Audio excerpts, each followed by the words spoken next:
मेरे प्यारे दोस्त, मनुष्य को अपने जीवन में बूढ़े बुजुर्गों का बात को ज़रूर मानना चाहिए। एक कहानी के माध्यम से समझिए कि किस प्रकार बूढ़े लोगों का बात नहीं मानने से मनुष्य नुकसान होता है। बूढ़े गीध की सलाह कहानी के माध्यम से आपको ज़रूर समझना चाहिए। एक बार गीधों का झुंड उड़ता उड़ता एक टापू पर जा पहुंचा। वह टापू समुद्र के बीचों बीच स्थित था। वहाँ ढेर सारी मछलियाँ, मेढक और समुद्री जीव थे। इस प्रकार गीधों को वहाँ खाने पीने को कोई कमी नहीं थी। सबसे अच्छी बात ये थी कि वहाँ गीधों का शिकार करने वाला कोई जंगली जानवर नहीं था। गीध वहाँ बहुत खुश थे। इतना आराम का जीवन उन्होंने पहले देखा नहीं था।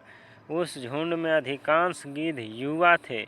वे सोचने लगे कि अब जीवन भर इसी टापू पर रहना है, यहाँ से कहीं नहीं जाना, क्योंकि इतना आरामदायक जीवन कहीं नहीं मिलेगा। लेकिन उन सब के बीच में एक बूढ़ा गीध भी था। वह जब युवा गीधों को देखता तो चिंता में पड़ जाता। वह सोचता कि यहाँ के आरामदायक जीवन का इन युवा गीधों पर क्या असर पड़ेगा। क्या ये वास्तविक जीवन का अर्थ समझ पाएंगे? यहाँ इनके सामने किसी प्रकार की चुनौती नहीं है। ऐसे में जब कभी मुसीबत इनके सामने आ गई तो ये कैसे उसका मुकाबला करेंगे? बहुत सोचने के बाद एक दिन बूढ़े गीध ने सभी गीधों की सभा बुलाई। अपनी चिंता जताते हुए वह सबसे बोला, इस टापू में रहते हुए हमें बहुत दिन हो गए हैं। मेरे विचार से अब हमें वापस उसी जंगल में चलना चाहिए जहाँ से हम आए हैं। यहाँ हम बिना चुनौती का जीवन जी रहे हैं। ऐसे में हम कभी भी मुसीबत के लिए तैयार नहीं हो पाएंगे। युवा गीधों ने उसकी बात सुनकर भी अनसुनी कर दी। उन्हें लगा कि बढ़ती उम्र के असर से बूढ़ा गीध सठिया गया है, इसलिए ऐसी बेकार की बातें कर रहा है। उन्होंने टापू की आराम की ज़िंदगी छोड़कर जाने से मना कर दिया। बूढ़े गीध ने उन्हें समझाने की कोशिश की, तुम सब ध्यान क्यों नहीं दे रहे हैं? आराम के आदी हो जाने के कारण तुम लोग उड़ना तक भूल चुके हो। ऐसे में मुसीबत आई तो क्या करोगे? मेरी बात मानो, मेरे साथ चलो। लेकिन किसी ने बूढ़े गीध की बात नहीं मानी। बूढ़ा गीध अकेला ही वहाँ से चला गया। कुछ महीने बीते। एक दिन बूढ़े गीध ने टापू पर गए गीधों की खोज खबर लेने की सोची और उड़ता उड़ता उस टापू पर पहुँचा।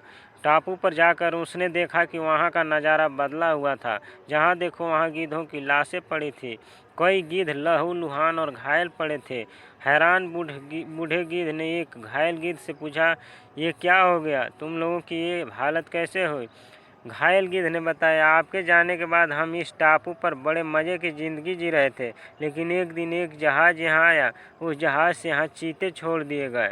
शुरू में तो उन चीतों ने हमें कुछ नहीं किया, लेकिन कुछ दिनों बाद जब उन्हें आभास हुआ कि हम उड़ना भूल चुके हैं, हमारे पंजे और नाखून इतने कमज़ोर पड़ गए हैं कि हम तक किसी पर हमला भी नहीं कर सकते और न ही अपना बचाव कर सकते हैं, तो उन्होंने हमें एक एक कर मार कर खाना शुरू कर दिया। उसके ही कारण हमारा ये हाल। शायद आपकी बात न मानने का एक फल हमें मिला है। सीख, अक्सर कंफर्ट जोन में जाने के बाद उससे बाहर आ पाना मुश्किल होता है। ऐसे में चुनौतियां आने पर उनका सामना कर पाना आसान नहीं होता। इसलिए कभी भी कंफर्ट जोन में जाकर खुश न हो जाएं। खुद को हमेशा चुनौती देते रहें और मुसीबत के लिए तैयार रहें।